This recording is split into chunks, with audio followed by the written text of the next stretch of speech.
Nyatlang ning kalang janakler pandhan muncar Junonir soroting kagunang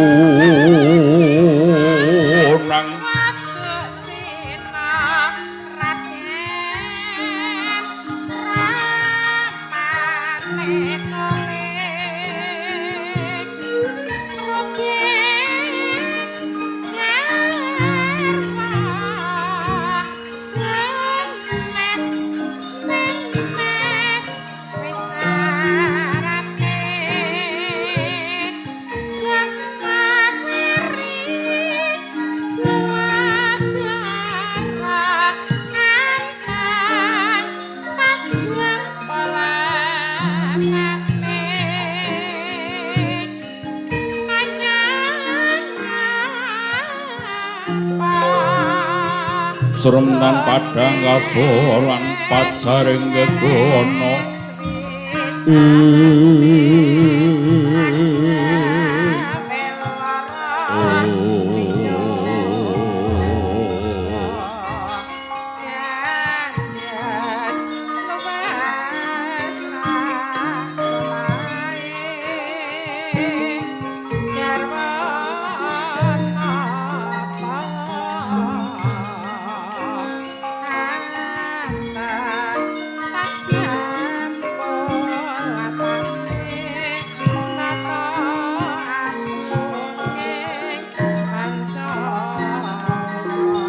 dasare mangsa katiga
Andrengkang puspita rumasiring samirana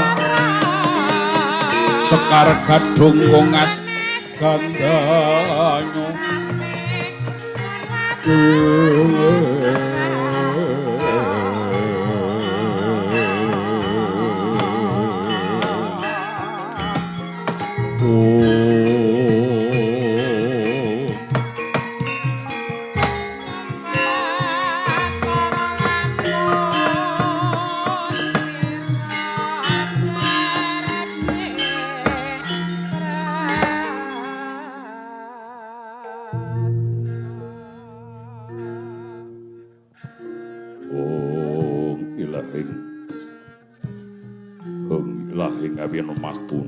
Sidam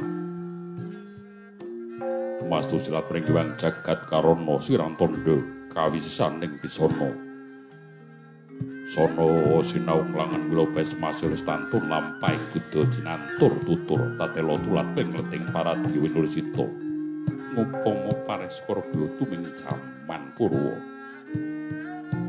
Wirisuda trengkang dinama Dama pinarti tameng mula tumangkya tekap sananing wita tanwur ringgih prambang kamatumpa-tumpa manung manggung panggung sang murweng kota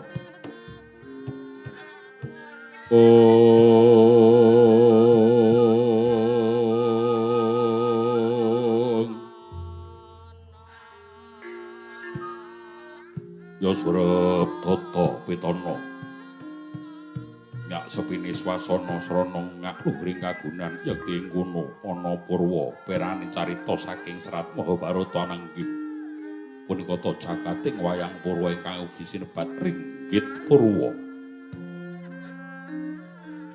pramila winastan wayang yekti sasmita wajib sembahyang labet jroning wayang sinung piwulang ingkang dayane maweh padhang tumraping tiagesan ugi sinebataken ringgit awit dukunane Sunan Giri ingkang nganggit awujud serat panggurit sinanggit sarana wirid satemah bangkit dadi carita lunggit Purwa tegese wiwitan sasmita purwaning dumadi ing Mercapada kawiwitan Kanjeng Nabi Adam sumawana Ibu Hawa pramila wayang Purwa sembodo minangka tuladha gesang dalem ingkang sedaya kawangku dening purbaning Gusti ingkang Wahanasa Watasura miwah Watasura dadi rengganing carita kadya Saloka Suradira ing Jaing Palugun Subrasa tekaming kulah Darmastuti Werdine Nadyanto digdaya Kinai Mandruga kala nanging yen tek sura ngegungake kasektene ira yekti bakal kagiles dening rodaning Watasura Anyarkara hanyar ing Purwatri sengkalan kluhuring kagunan kunjuk mring Gusti ingkang Maha Suci ketinggal gelar minangka Purwakakandha hanenggih adeking negari Amarta ya negara Ngendraprastha ing raja Batana Kawarsa ing negari Mentani pranyata negara Ngamarta ingkang sumati kingrat hamba Udendra Anyakrawati bebasan ngupuhi negara 100 taranto kalih 1000 datan jangkep sedasa pramila pados lamun kinarya dadi bukaning carita yekti praja Ngamarta ingkang skaloka nglenggahi basa panjang punjung pasir ukir gemali para jinawi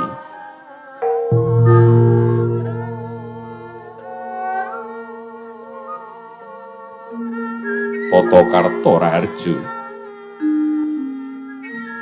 panjang duka capane arep ambar kuncarane jero tanepe padhang obore dhuwur kukuse punjung luhur kawibawane albet kaperbawan mapan-empan ngandeman ingkang dimadi saka limang gagatran kang minangka tadit tuk sumbri sagung angger gering kaprajan miwah dadi landesan sukung bebrayan anggayudaman angisi kamartikan lan yandhakake agunging wangunan Wadene buni subur menapa kanthi nandur sempulur ingkang sinebar babar kang meracak-meracak karang kitri handa diwai hambit hangwawoi dasar siti ingkang ketumangan waring apa kanthi nacepake bisa dukul ijo royo-royo satemah ngrembi godhongane kaya manglung-manglunga widutane ngrembaka wawane jinawi ora kang saruwetin kuda den datang kesuruh awet saka ngrembakaning daya cipta miwah daya ripta sagung para kawula ambuti daya cukuping jiwa bebasan ingkang rinika hangrempara ingkang diudihan dadi kang digarap samya tumrap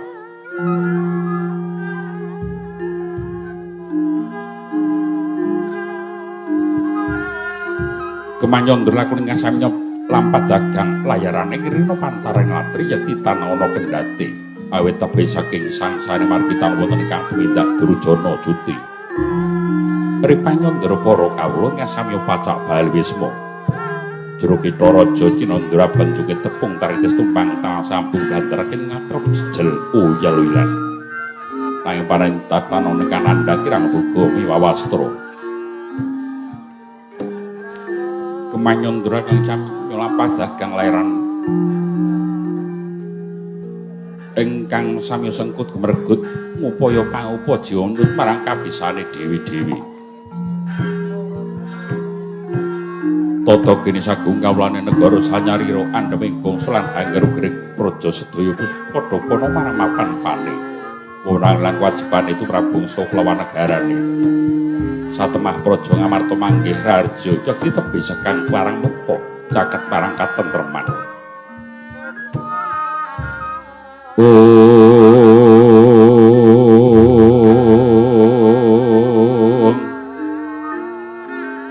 Semantan panganan praja mangono dosa namenan ndra dosa 10 nemaran.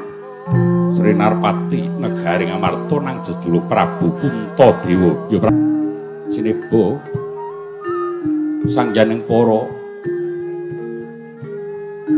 manggala yuda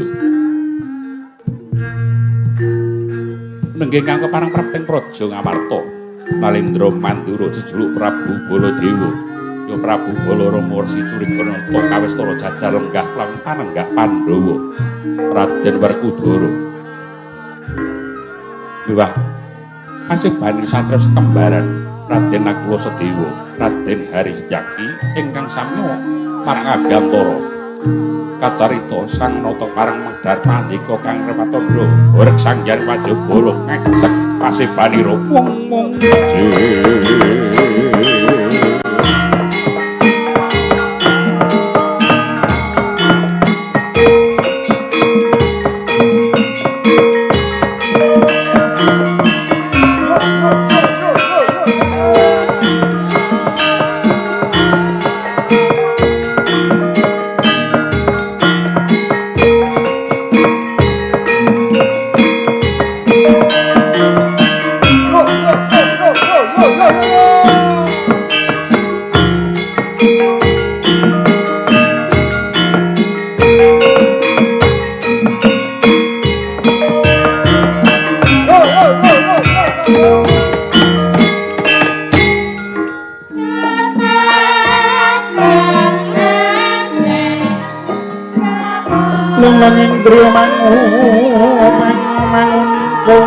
Duang rimang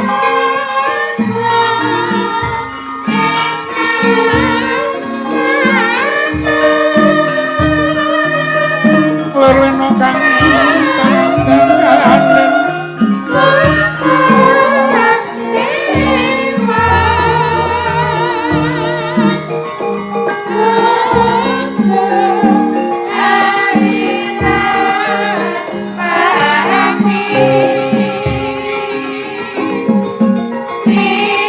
Kantelo samanggo sandya utama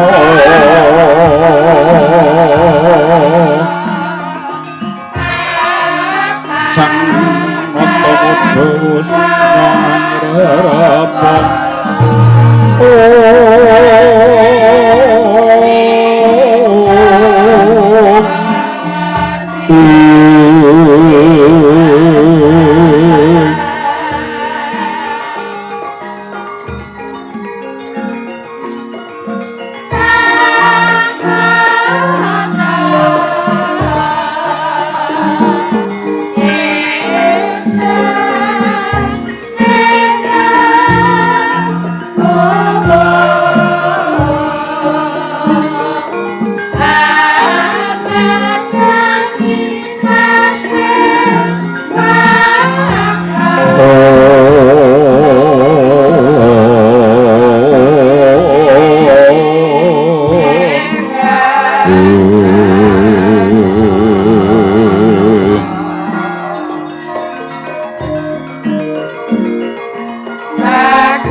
Srutinon ing pasewakan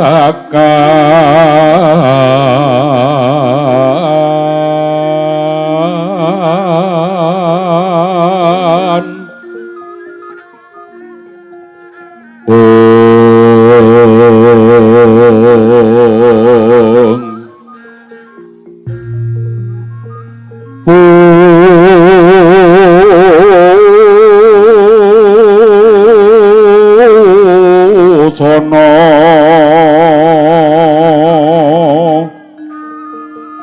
maneka warna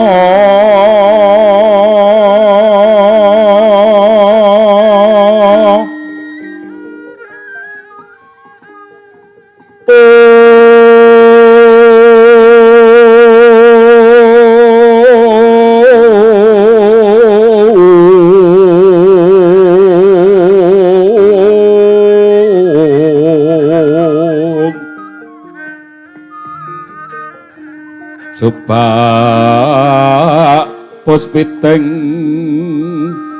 udyana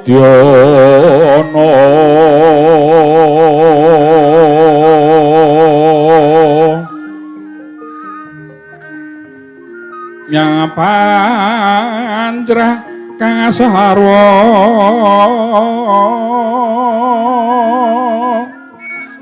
rukma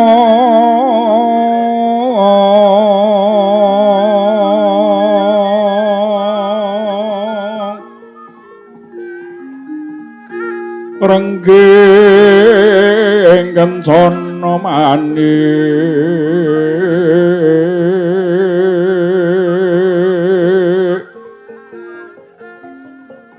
narwata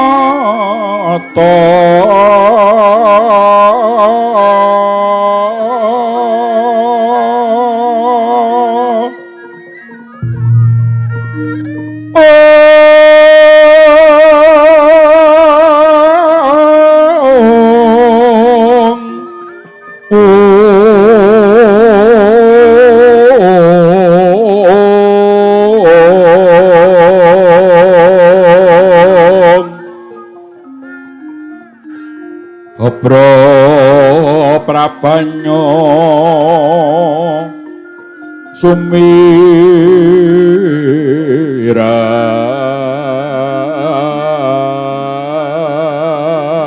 sumirat kumanyaring tejo lali waran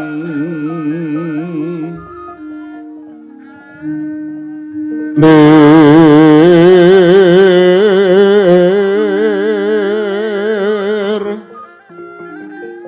gila sering dade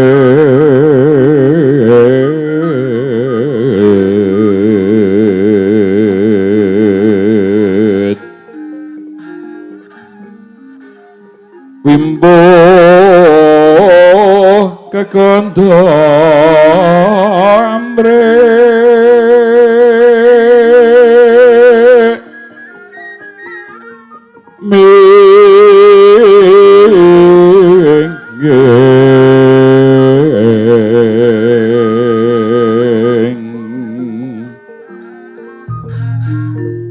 kati uping maruta mando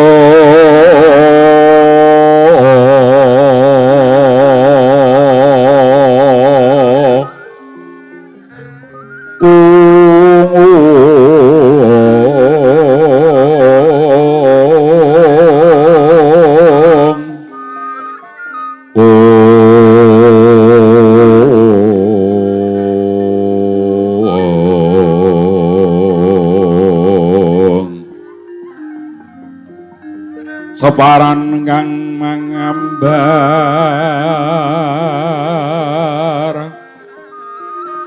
mangambar ongas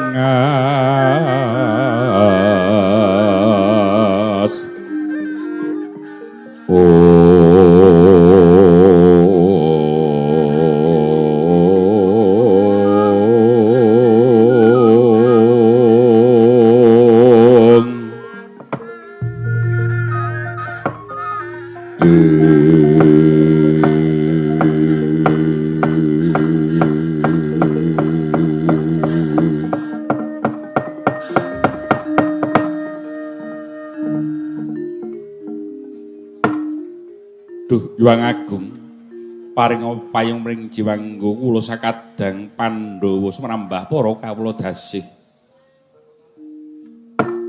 nuwun sewu dereng dangu sing ngandika keparang prapteng praja Ngamarta Kaka Prabu Baladewa kepareng ingkang rayi ngaturaken pasegahan panakrami Kaka Prabu Mandura jagat wasaning Bathara wayah para jagat. Ih, Yayi, sangat katedha kalingga murda sehipul martanipun Yayi sampun rementah dipateng Kaka Mandura. Namung saking pamujenipun Yayi Prabu Puntadewa sakadang Pandhawa sumrambah payumaning Jawata kang ngandhum para satamah sak lampah kula kalih sing rubeda nir ing sambe kala Yayi. I syukur bagi sewu tetela kadi mekaten Kaka Prabu. Dadosaken bumbung birawani manah Kaka Prabu kepareng tedhak wonten ing praja Ngamarta sungkemipun ingkang rayi kunjuk wonten rasa paduka Kaka Prabu Mandura. Sanget kula tampi dawah sami-sami Yai Samyaji ngaturaken pabekti dumateng Raka mratelaken namun saged junjung kawibawanipun ingkang Raka Mandura kasinggan sabda pandika paduka Kaka Prabu. Dimas Werkudara Sena Punta kakangku piye? Aja nganti kerenin gawe mara gagisung pambagya lan praptane Kaka Prabu Baladewa. Taestuake kabeh dawuhmu Punta kakangku. Baladewa kakangku. Durung suwe satekawing praja Ngamarta padha kanthi becik, padha kanthi rahayu. Baladewa kakangku. Werkudara oleh pamuji murana sawiji apa praptanipun ngakang ana ing negara Ngamarta iki. Syukur bejo sewu baktiku katur. Baladewa kakangku. Tak tampa pabdine Syadi parang wong tuwa. Pangestu tampanono Yayi Werkudara tak gegem tak pundi dadi jimat. Kepareng ugi ingkang rayi nek kula ngaturaken sembah pabekti kula kunjuk Kaka Prabu. Sembah pabekti kula kunjuk Kaka Prabu Mandura. Dimas Kembar tak tampa ngaturake pabekti marang Kakang Pangestu Tampanono Yayi Kembar. Inggih dat kapundi saka minangka jimat taripe kula pundi wonten pusaka dadosa jimat taripe Kaka Prabu. Dimas Setyaki tutwuri lampahe Kaka Prabu Baladewa padha kanthi rahayu Yayi Nggarburuci. Kawula nata inggih boten kirang sunggal menapa pasibanipun ingkang rayi Kaka Prabu. Kepareng ingkang rayi ngaturaken sembah pabekti kula kunjuk napa paduka Kaka Prabu Ngamarta. Iya, tak tampa Syadi ngaturake pabekti marang Kakang Pangestu Tampanono Yayi Setyaki. Inggih taat kapundi saka minangka jimat paripe Kaka Prabu. Kejawi saking menika kundur wonten rasa paduka Kaka Prabu Baladewa. Janur gunung kadringaning prapta paduka Kaka Prabu tanpa cecala. Upamita Kaka Prabu prapting wonten negari Ngamarta kanthi cecala langkung ruwin tartamtu badhe kula papak kanthi rata kencana kinarya nyembuh dumateng kawibawan paduka Kaka Prabu Mandura. Jagat Dewa Bathara. Yayi. Nyuwun papunten ing mbok bilih kumrancang praptanipun kang Raka Mandura tanpa cecala. Dadosaken kagiyating penggalih Yayi Puntadewa. Sawetawis Kaka Prabu nang kepurun dadosaken bingah rasa manah. Mekaten Yayi. Yektosipun praptanipun Kang Ngraka ing negari Ngamarta mriki yekti boten kanyana Yayi. Sebab menapa? Nalika semanten Kang Ngraka kepingin sanget sabejagung lawan Yayi Prabu Ndarawati. Dasaripun Kang Ngraka sawetawis boten saged pepanggihan lawan Yayi Bathara Kresna. Boten nyono babar pisan yen to negari Ndarawati kalenggan menika kumplang Yayi. Yayi Prabu Bathara Kresna murca tanpa tariwara. Setyaki kewala kula timbali boten saged matur wonten pundi murcanipun Yayi Bathara Kresna.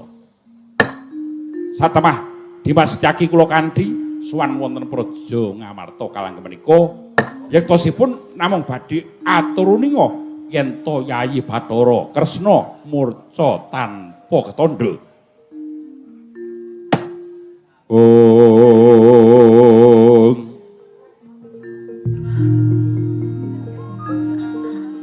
Lengweng ramyan ingkang driya lirewang candra katawangan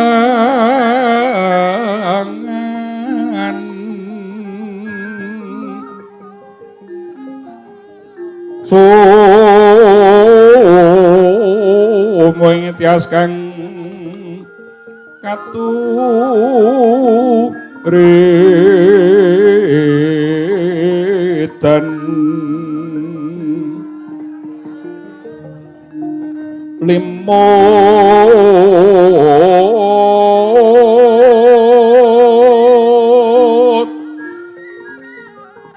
limut kabyataning rojet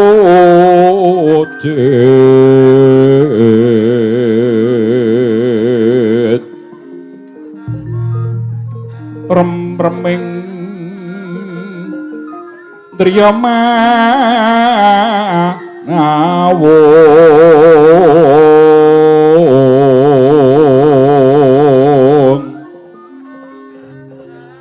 kekunging iwang wisesa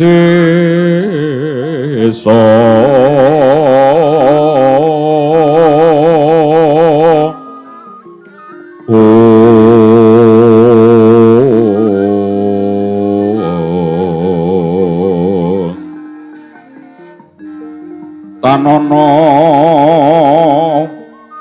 kanggo cewa raras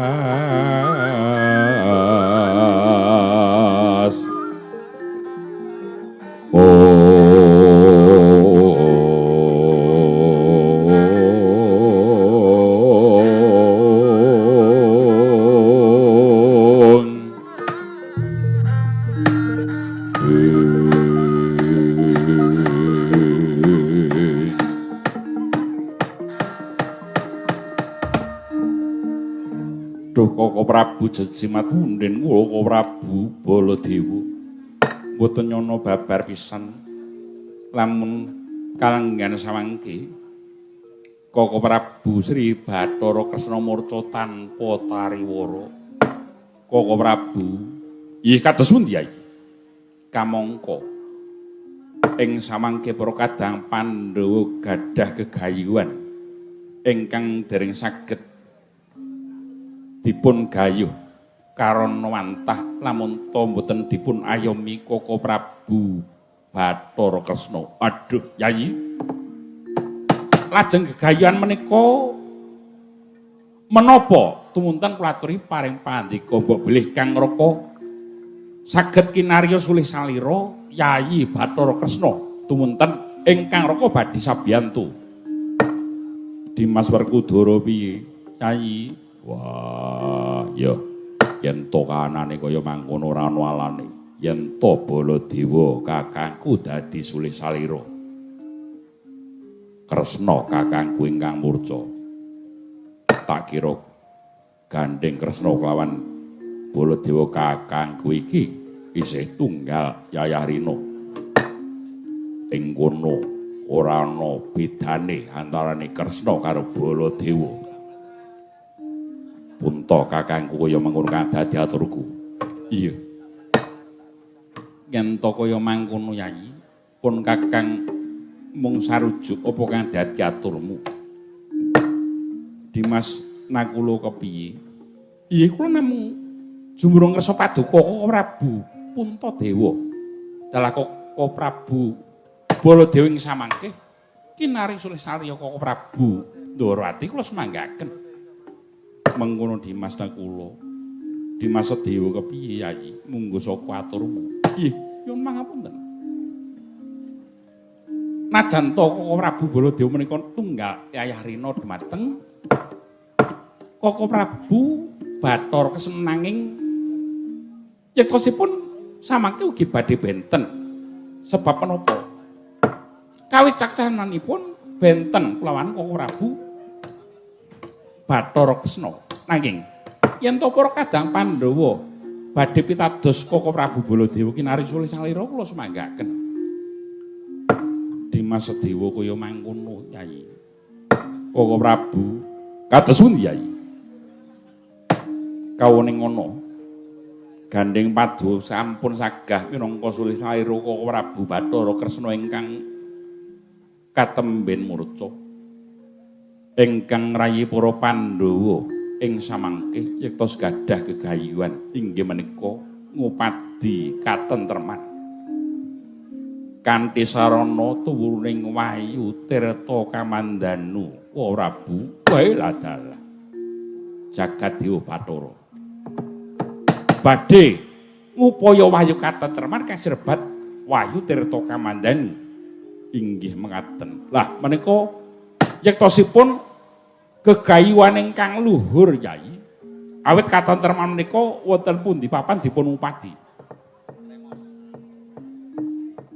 Najan to dumunung wonten ing pradesan keluarga menika ugi ingkang dipun upadi tanon sanes jayi namung katentreman. Pundi wonten keluarga ingkang gegayuhanipun tintrip boten wonten. Gegayuhanipun namung tentrem. Inggih Koko Prabu. Mila menika Koko Prabu yen to paduka sagah minangka sulih sarya Koko Prabu Bathara Kresna lajeng menapa syarat lan serananipun gayuh kanugrahan samangke. Yayi Puntadewa gayuh kautaman utawi gayuh wahyu katentreman menika yektosipun boten gampil. Gegayuhan ingkang luhur menika nyata badhe wonten rubedanipun menika cetha.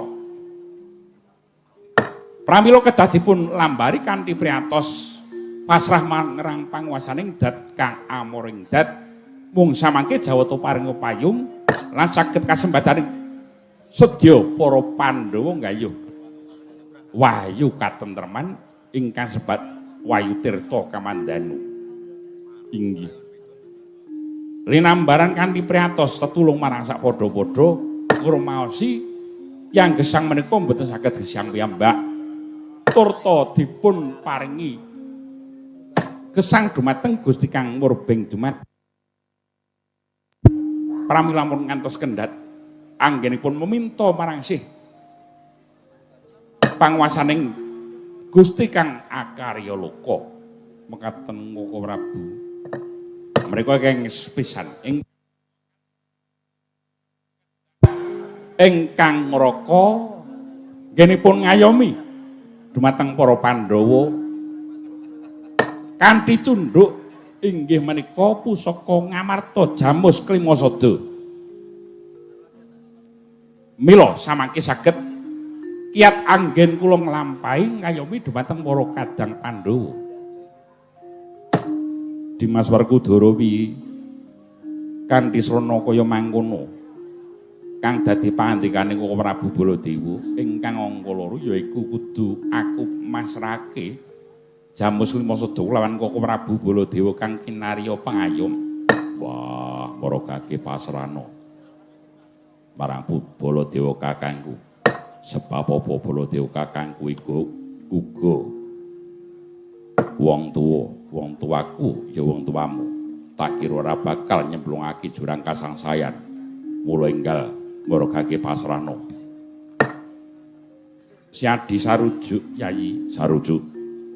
Dimas nang kula kepiye? Inggih kula ugi sarujuk kok Prabu. Tumunten kapasrahna dhumateng Prabu Baladewa. Yen to menika kinariyasrana tuwuring kanugrahan wahyu katentreman. Dimas Sedewa kepiye? Nuwun sewu kula mboten sarujuk kok Prabu. Sigra bala kang tumingal prangat sampo samya ngedali.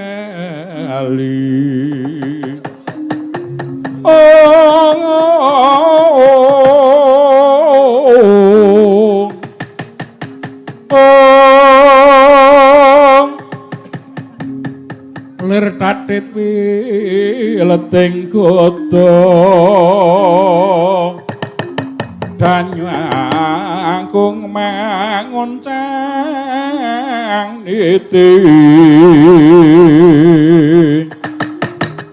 benjang sangat simijil adinya ngadali wuwus Krusna Surawilaga kaya buta sing ragil.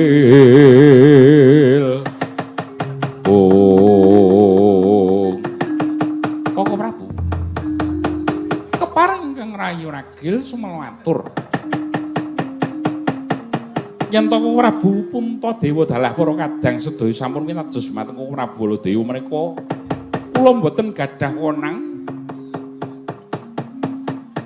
anggenipun nemtokaken sinten ingkang dados pangayom lan syarat lan serananipun sepisan gayuh kautaman gayuh katentreman wahyu kang sinebat tirta kamandanu kedah kanthi srana priatos menika kula sarujuk nanging syarat ingkang angka kalih kedah masraken Jamus Lima Sada menika tumrap kula mboten sarujuk sebab menapa Jamus Lima Sada menika ampun ngantos uwal saking astanipun Koko Prabu Puntadewa awit menika gegondelanipun para kadang Pandhawa yen to ngantos uwal ateges ilang kiblatipun para Pandhawa. Kados pundi Koko Prabu Baladewa? Aduh. Lah, isih ana siji sing ora percaya marang pun Kakang Yayi Werkudara. Wah. Baladewa Kakang apa? Adimu ragil ora percaya karo aku.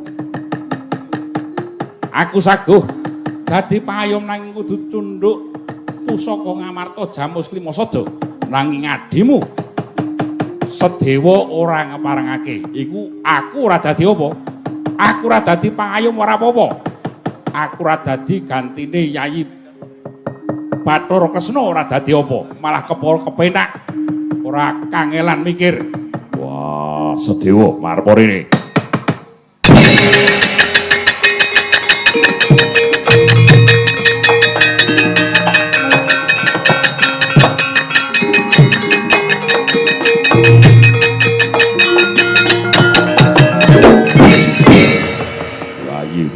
Kurang toto kowe arep ora percaya karo bule kakangku arep ora percaya karo Baladewa kakangku tegese kowe ora percaya karo dulur tuwa. Wah saka karepmu kowe arep pinter dhewe ngono apa piye? Kowe dudu kadang Pandhawa ilang-ilangan ndok siji minggat saka kene ora percaya karo wong tuwa. Ih sendika kok ora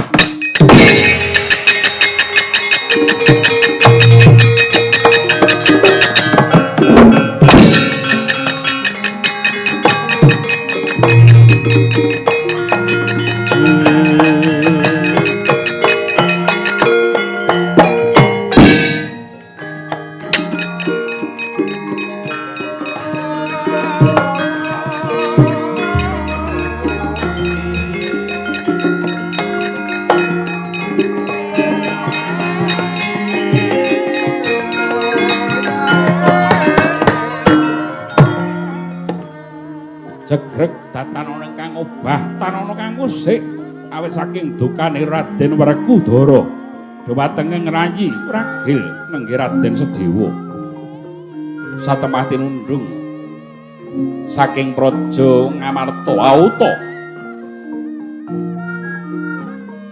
kocapa Raden Sedewa ingkang jengkar saking praja yakti uninga menapa ingkang badhe dumading praja Ngamarta satemah datan tega risaipun praja Ngamarta tumunten amemba rupa wujud Brahmana kepareng marak sowaning praja Ngamarta akarya kagat ingkang sami mulat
Risang Maha Yogi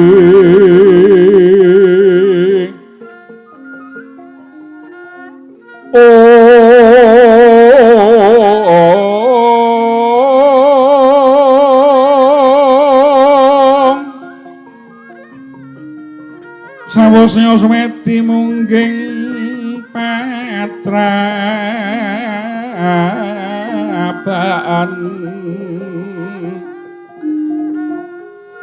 tangwane ngali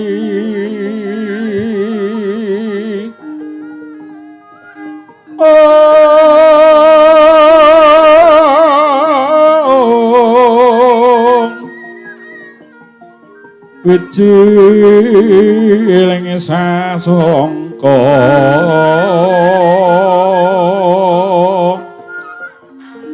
saking anggraning ukir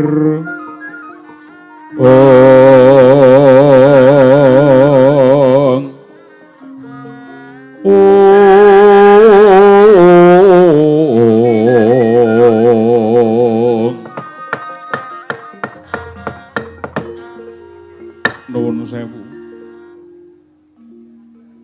para kadang Pandhawa nedheng tintrim awit saking dukanipun Dimas Werkudara dhumateng adi kula Sedewa menika kados wonten Brahmana ingkang katemben rawuh wonten Sitinggil Ngamarta keparang kula ngaturi pambagya rawuh paduka Sang Brahmana. Ih sanget anggen kula nampi sung pambagya dhumateng ingkang bapa ing samangke kepareng kula ngaken putra dhumateng para kadang Pandhawa awit menapa kula najanta cumanraka kumawantun minggah Setinggil yektosipun ing samangke badhe caos pepadang tumrap kadang Pandhawa. Ih mengaten syukur bagi sewu tetela kados menika kang dados gegayuhanipun Sang Brahmana namung boten ateges kula menika tambuh dasar kula dereng nate wano jeng ngandika Brahmana saking pundi lan sinten kang dados peparapipun. Sang Prabu Puntadewa keparang dipun tepangaken yektos kula menika Brahmana ingkang kliyang kabur kangene tanpa dongko tanpa papan kandhang langit pemul mega bebasanipun dene kula peparap Begawan Pandhuasmara Begawan Pandhu Asmara. Ih, mekaten. Nuwun sewu ing ngajeng Sang Begawan Pandhu Asmara paring pandika badhe paring pepadang tumrap para kadang Pandhawa. Wonten dawuh ingkang kados pundi? Kepareng kula nyadong pangandika. Sang Prabu Puntadewa kados pundi Sang Premban? Nuwun sewu. Nite saking kawontenan negari Ngamarta nedeng nandhang pepeteng pramila kula badhe caos pepadang. Petengipun Praja Ngamarta ing samangke. Ingkang angka kalih para kadang Pandhawa badhe gadah gegayuhan luhur inggih menika ngupaya wahyu katentreman kang sinebat wahyu tirta kamandanu. Menika leres menapa boten? Aduh, nyata jengandika menika Brahmana ingkang limpat ing pambudi, wicaksana ing pamawas. Boten badhe sisip pandika paduka Sang Brahmana. Pramila srana ingkang kados pundi nggih kula badhe jumangkah supados negari Ngamarta saged padhang lan saged kasembadan gegayuhanipun para kadang Pandhawa. Sang Prabu Puntadewa boten ateges kula menika cumanraka kepareng minteri dumateng para kadang Pandhawa menika boten. Jer paduka para kadang Pandhawa menika yektos kinasih marang dewanipun. Yektosipun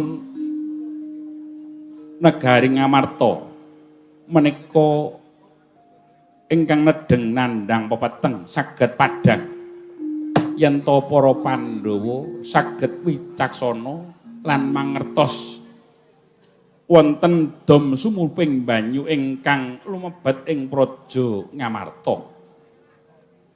Inggih daru beksi menika ingkang kedah dipun singkiraken langkung rumiyin saderengipun gayuh kanugrahan wahyu katentreman.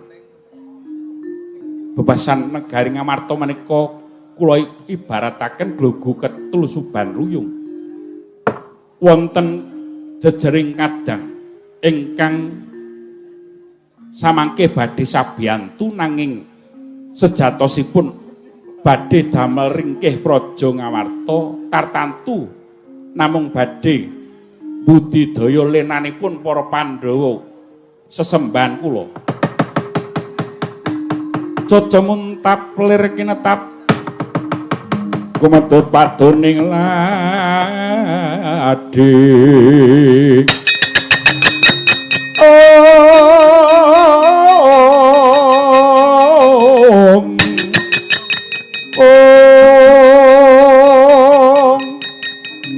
Netrande angatira idep nyomeng ngolon cakra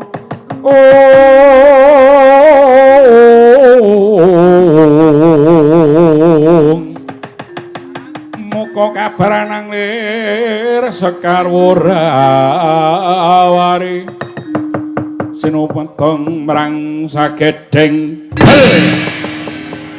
mubal murup dahanani jagat dewa Bathara kake bedakalala. Nuwun sewu Yai Puntadewa kepareng kula mengkeraken. Kula badhe nanggapi pandhita ingkang tanpa dongko nanging ucapipun nganyawara. Inggih kantosaken Prabu. Nggih pendhita. Miturut saka aturmu jejuluk apa peparap Begawan Pandhu Asmara ya ngono wae. Ya pancen aku Begawan Pandhu Asmara. Kowe jejuluk Prabu Baladewa. Wah, wis ngerti karo aku. Apa bam Prabu Baladewa. Lah kok kowe ra basa karo aku. Nuwun sewu. Wong kuwi mung kari ngunduh pakarti. Yen to pakartine becik bakal ngunduh becik, pakartine ala bakal ngunduh ala. Baladewa nggone rembugan karo aku tanpa tata krama berduli apa aku basa karo kowe Prabu Baladewa. Ya, ora basa ora. Dadi apa? Ning bakune aku mung kepengin bakal takon karo ucapmu ing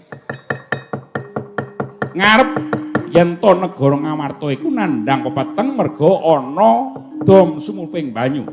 Bebasan negara Ngamarta keglugu ketrucuban ruyung merga ana jejering kadang sing kepengin bakal sabiyantu ning pepuntane kuwi bakal ngarah patine Pandhawa. Ya ngono wae. Monggo kadang sinang kene ora ana liya Jawa Baladewa. Tegese kowe nuding Baladewa aku bakal mateni para Pandhawa ngono-ngono iki. Wong kangge bedakan ala. Apa ora ngerti? Baladewa iki kadange para Pandhawa. Lah kowe iki pendhita tanpa dongko tanpa papan. Lah kok ngucap langap-langap kaya mangkono. Saiki tak ganti. Dudu prange Pandhawa karo Kurawa ning Baladewa tanding kowe.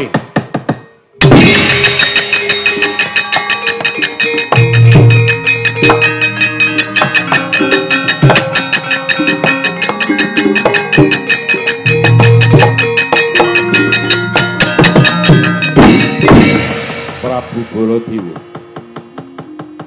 Aku wis ngerti kondange Prabu Baladewa. Ora iso kepidak layangane basane. Ing kono kesenggol rasane mesti bakal muntap.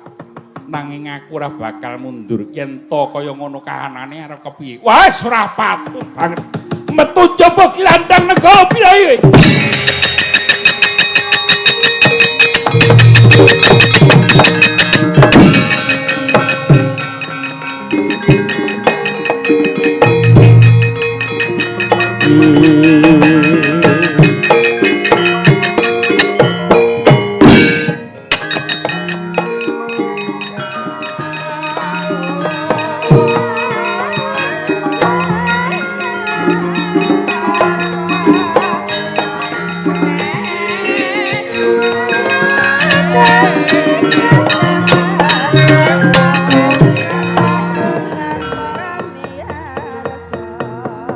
Werkudara, wah punta kakangku piye.